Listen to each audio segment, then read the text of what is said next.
Hello everyone.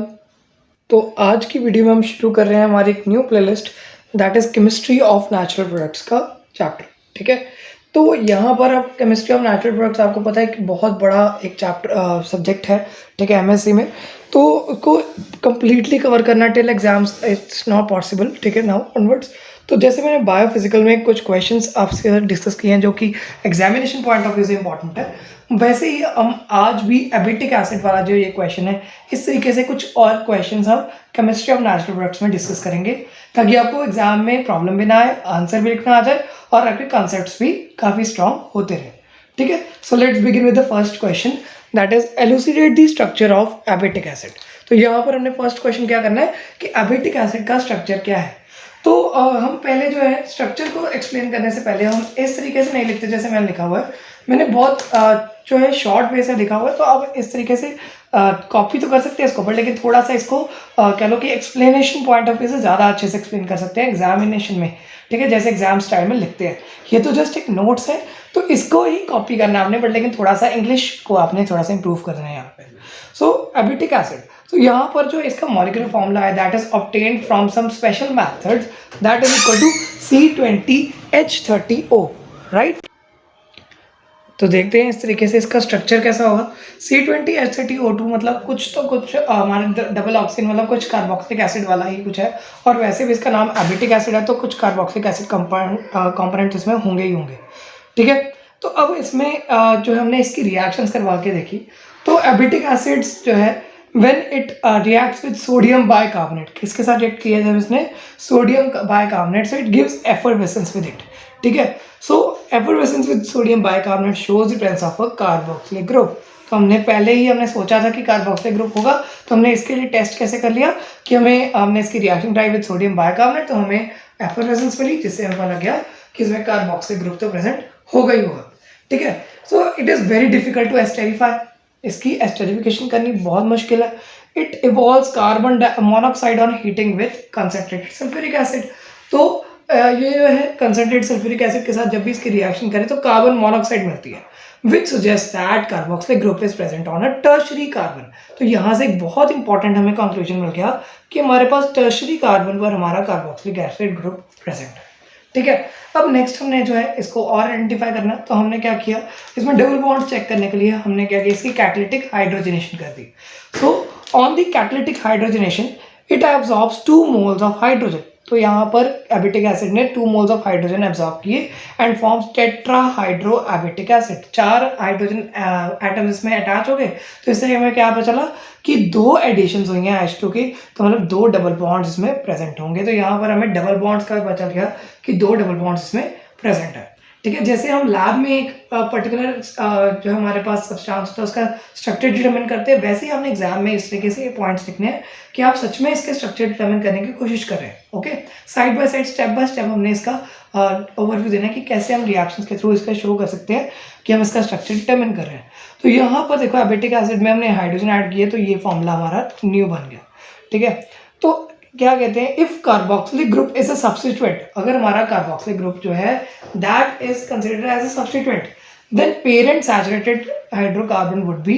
तो यहाँ पर अगर मैं इसको सब्स्टिट्यूएंट ले लूँ, ठीक है, ये वाला चीज़ मैं सब्स्टिट्यूएंट ले लेता हूँ, ठीक है, कार्बोक्सिलिक ग्रुप को, तो एक जगह खाली रह गई, उस पर एक हाइड्रोजन ऐड किया, तो C19H34 हमारा फॉर्मूला बन गया फॉर द सैचुरेटेड हाइड्रोकार्बन। ठीक है, बात याद रखनी है, हमें जब भी जनरल रिंग का फॉर्मूला निकालना है तो हम सैचुरेटेड हाइड्रोकार्बन लेंगे, मतलब हम जो डबल बॉन्ड्स हैं उनमें हाइड्रोजन अटैच पहले ही कर देंगे। ठीक है, सैचुरेटेड हाइड्रोकार्बन का फॉर्मूला C19H34 हो गया, which corresponds to general formula CnH2n-4। ठीक है, तो C19H38 होना चाहिए था अगर CnH2n होता, अब -4 कर दिया, तो हमें क्या पता चला, ये जनरल फॉर्मूला किसका है, that is for tricyclic compound. तो ये हमें क्या दिखा रहा है कि हमारा एबिटिक एसिड क्या है, ट्राईसाइक्लिक कंपाउंड है।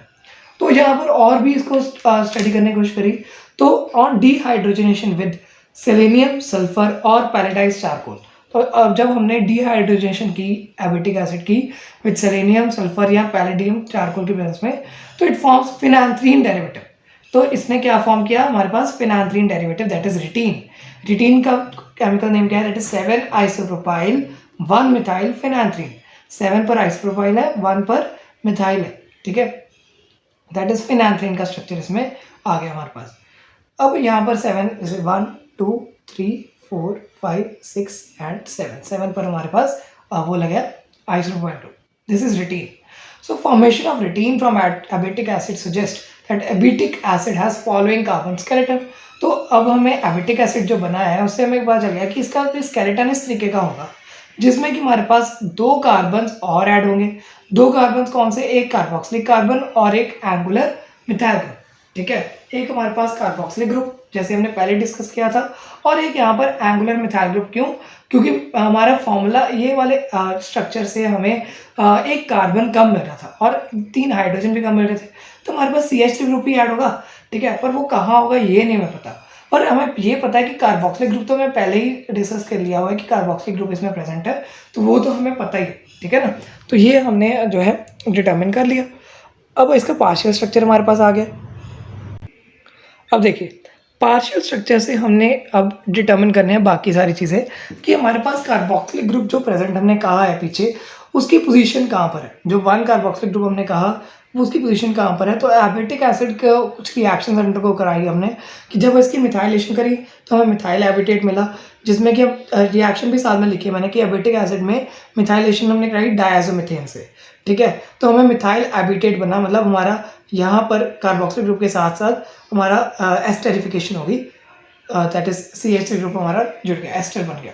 अब मिथाइल एबिटेट की रिडक्शन करी in the presence of sodium and ethanol, तो वी गेट एबिटिनॉल। ये जो मैंने ब्लू लाइन में लिखा है ये आपने इंग्लिश लाइन्स में लिखना है ऐसे। ठीक है, तो बाकी रिएक्शन को आपने इस तरीके से एक्सप्लेन कर देना। ठीक है, तो मैंने यहाँ पर याद करने के लिए इसे इस तरीके से लिखा है, बट लेकिन आपने पेपर में इंग्लिश में ही लिखना है, राइट। इसमें लाइन्स फॉर्म करके लिखेंगे इसको। ठीक है, जब इसकी रिडक्शन करी in the presence of sodium in ethanol, मतलब बेच रिडक्शन करी, तो हमारे पास ये जो एस्टर है it has formed into alcoholic group, तो यहाँ पर एबिटिनॉल हमारा फॉर्म हो गया।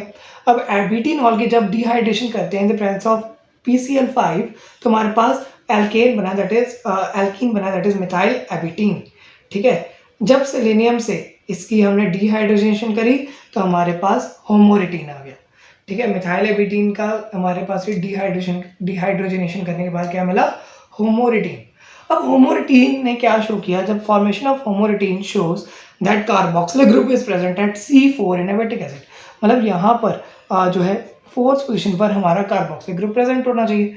ठीक है, तो कार्बन नंबर 4 पर कार्बोक्सिलिक ग्रुप प्रेजेंट है, ये हमने कैसे देखना है?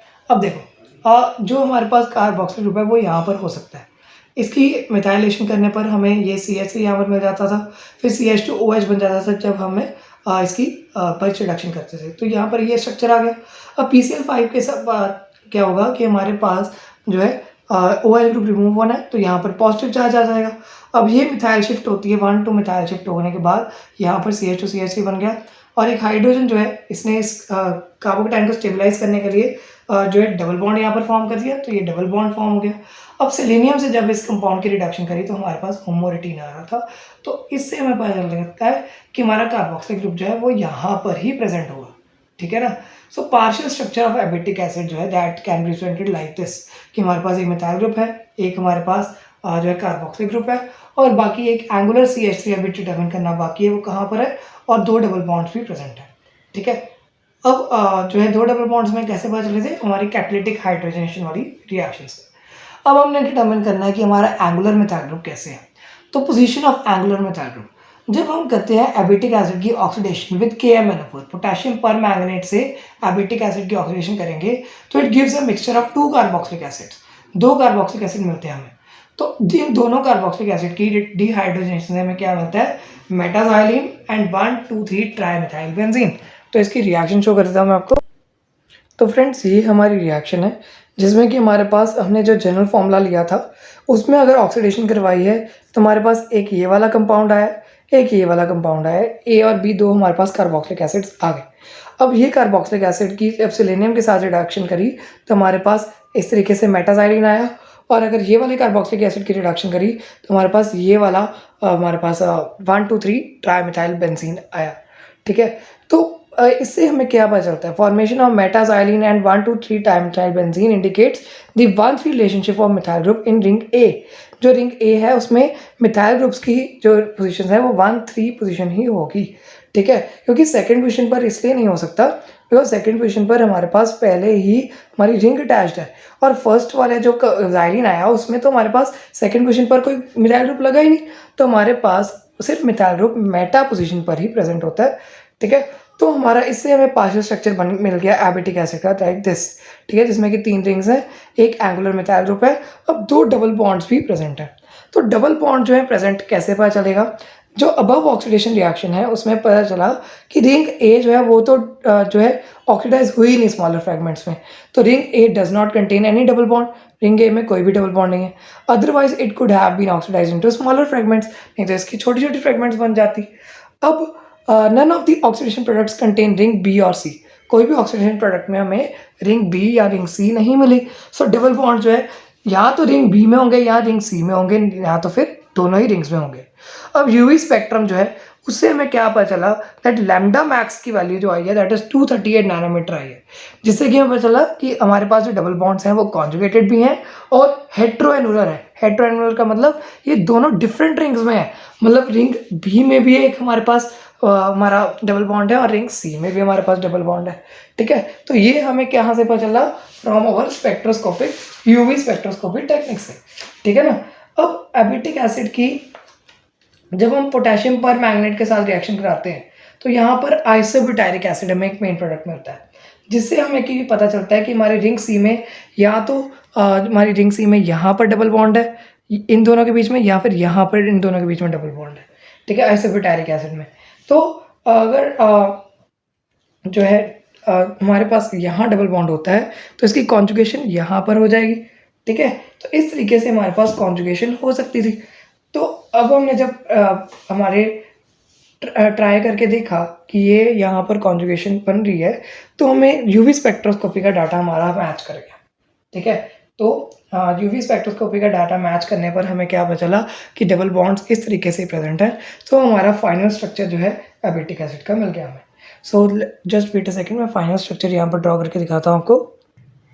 तो फ्रेंड्स अभी जैसे हमने पढ़ा हमारा एबिटिक एसिड का स्ट्रक्चर, जिसमें कि हमारे पास 3 हमारे पास जो है रिंग्स अटैच्ड है, ट्राईसाइक्लिक कंपाउंड है।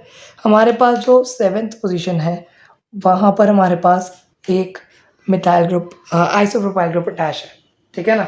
तो अब हमारे पास एक और हमारे पास हमने इसकी जो डिटर्मिनेशन की थी कि हमारे पास यहाँ पर डबल बॉन्ड्स हैं इस तरीके से, और फिर हमने क्या डिटर्मिन किया था कि यहाँ पर हमारे पास एक कार्बोक्सिलिक ग्रुप प्रेजेंट है और साथ में मिथाइल ग्रुप प्रेजेंट है। तो ये वाला मैं मिथाइल ग्रुप बना रहा हूँ और यहाँ पर हमारे पास कार्बोक्सिलिक ग्रुप प्रेजेंट है, ठीक है। और हमने क्या डिस्कस किया था कि यहाँ पर जो है एक हमारे पास मिथाइल ग्रुप और प्रेजेंट है, so this is our 1 more methyl group, okay. तो ये हमारे पास स्ट्रक्चर बन गया एबिटिक एसिड का। तो दिस इज 7 3 एबिटाडाइन 18 ओइक एसिड, ठीक है। तो इस तरीके से हमारे पास हमारे कंपाउंड डिस्कस हो गया हमारा एबिटिक एसिड का फॉर्मूला। तो इस तरीके से हमने क्वेश्चन को अटेम्प्ट करना है एग्जाम में। सो यहाँ पे हमारा क्वेश्चन कंप्लीट हो गया। In the next video we will discuss the next question of natural products. तो अगर आपको कोई भी दिक्कत आ रही है या फिर आप कोई वीडियो चाहते हैं तो आप कमेंट सेक्शन में मेंशन कर सकते हैं। मैं ट्राई करूँगा कि वो वाले क्वेश्चन की वीडियो आप तक जल्दी से जल्दी पहुँच पाए। So thanks for watching the video, do subscribe to my channel for more videos. Thank you so much.